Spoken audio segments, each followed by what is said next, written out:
leíamos. Julio, ¿cómo estás? Hola, buenas noches, muy bien.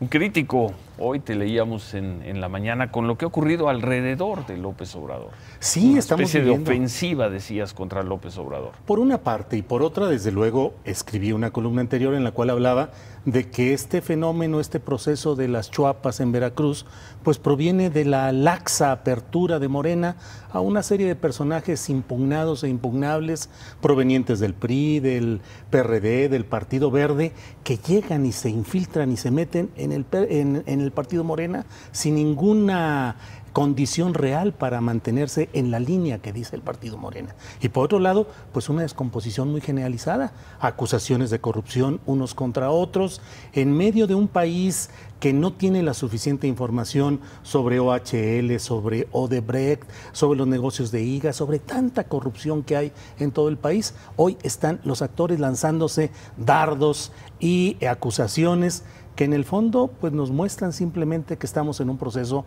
electoral ya muy adelantado, y espero que no sea esto el presagio de cosas todavía más graves. ¿A qué te refieres con más graves? Pues recordemos que cuando la política en México se convierte en un pleito entre intereses tan fuertes, hemos tenido en 1994 violencia política, sí. Hemos tenido enfrentamientos entre los grupos en el poder por la propia sucesión, y hemos tenido a lo largo de muchos años acciones violentas políticas y físicas contra periodistas, defensores de derechos humanos, líderes sociales y políticos de oposición. ¿Qué tanto lastima todo esto a Andrés Manuel López Obrador? Yo creo que lo coloca frente a una realidad.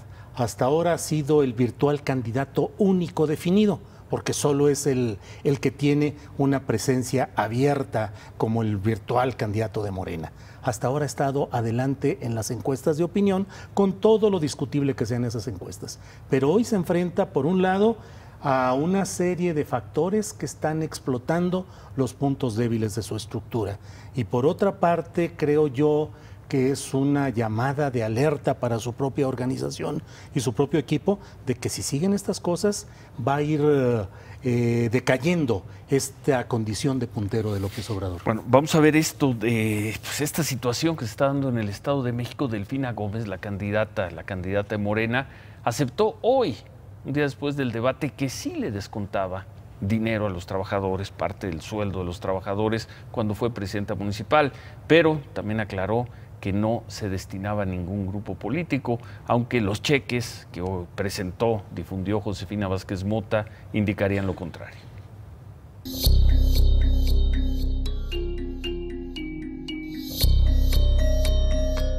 La candidata de Morena al gobierno del Estado de México, Delfina Gómez, aceptó que durante su gestión como presidenta municipal de Texcoco sí se descontó una parte del salario a trabajadores, aunque aclaró que la denuncia del PAN de que con estas aportaciones se habrían desviado 13 millones de pesos es falsa. Hubo un grupo de trabajadores que efectivamente solicitó de manera voluntaria un descuento vía nómina de su salario. Y eso se hace de manera natural como grupos de trabajadores. Algunos solicitan que se les descuente para lo que está vía apoyo de Fonacot, otros a lo mejor para lo que es caja de ahorro. Delfina Gómez asegura que tiene las cartas que prueban que los trabajadores pidieron descontar el 10% de su nómina, pero aún no presenta los documentos que lo prueben. La candidata de Morena rechazó que las aportaciones de estos descuentos se hayan destinado al Grupo de Acción Política, movimiento del actual presidente municipal de Texcoco, Higinio Martínez. Pero los cheques muestran que el dinero sí fue depositado a esta agrupación, que no cuenta con un registro como partido. Cada quincena se les depositaban diversos cheques. Había algunos con montos desde los 180,000 hasta los 250,000 pesos.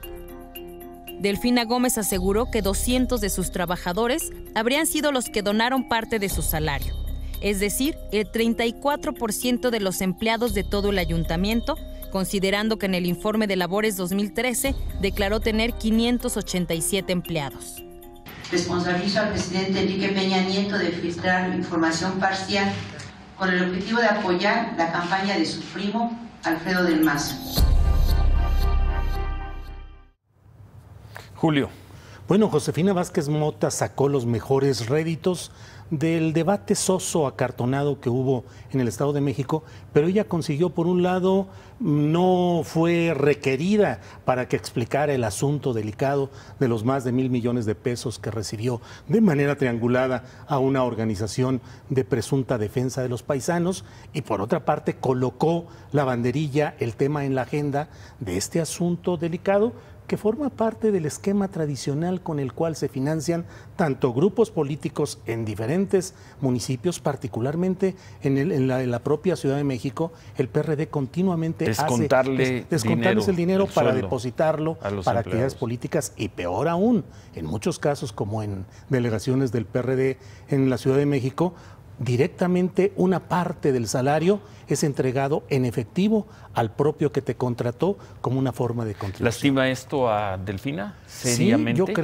yo creo que sí. ¿Seriamente? Sí la castiga, porque en el propio debate de ayer no contestó ni con energía ni con claridad, a pesar de que Josefina 2 veces la emplazó a hacerlo. Esto genera una circunstancia en la cual creo que Delfina no tiene todavía ni el empuje ni la fuerza suficiente para enfrentar este tipo de cosas. Vamos a ver la imagen del Mercedes-Benz. Descríbenosla, ¿no? O sea, no hay ni siquiera el mínimo cuidado por las formas, Julio.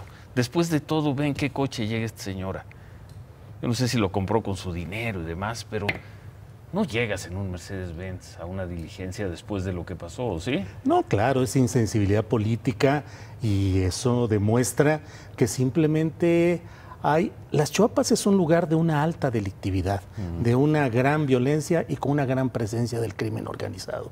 Montaje, provocación o engaño. Lo cierto es que ella recibió directamente el dinero, que pidió bolsas, así haya sido para fines cinematográficos. Lo cierto es que mientras no se cuiden las puertas de entrada a un partido, difícilmente se va a poder tener control sobre este tipo de hechos. Después de la bolsita para guardar dinero queda la imagen del Mercedes-Benz. Y antes de que te vayas, déjame dar esta noticia y la comentamos. El PRI expulsó a Humberto Moreira, el exgobernador de Coahuila y también expresidente de ese partido. La Comisión de Justicia Partidaria decidió por unanimidad la expulsión, la salida de Moreira pues no por un asunto de corrupción ni nada parecido, sino por haberse registrado como candidato de un partido distinto al PRI allá en Coahuila. Moreira es candidato a diputado en Coahuila por el Partido Joven, que además el Partido Joven ve en alianza por la gubernatura con el PRI. Julio, pero en bandeja para ti. Bueno, esto creo que forma parte justamente de todo este proceso de simulación y engaño, en el cual el poder de Enrique Peña y de su gente pues siguen construyendo la idea de que tienen una lucha verdadera contra la corrupción. Tomás Yarrington, Javier Duarte y todo el retablo de gobernadores metidos en asuntos de corrupción, y ahora a Moreira solamente se le toca, no por todo lo que sabemos, el endeudamiento, los signos de corrupción, la presencia dominante de cárteles de narcotráfico en Coahuila, la desaparición de personas, sino simplemente porque se fue a otro partido. Pero esto por cambiar de cachucha. Sí, así es, pero esto forma parte del gran engaño. Más allá de billetes en las Chuapas y de lo de Delfina, en el fondo es la gran corrupción permitida e institucionalizada en este país. Gracias, Julio. Al contrario. Gracias a Julio Hernández.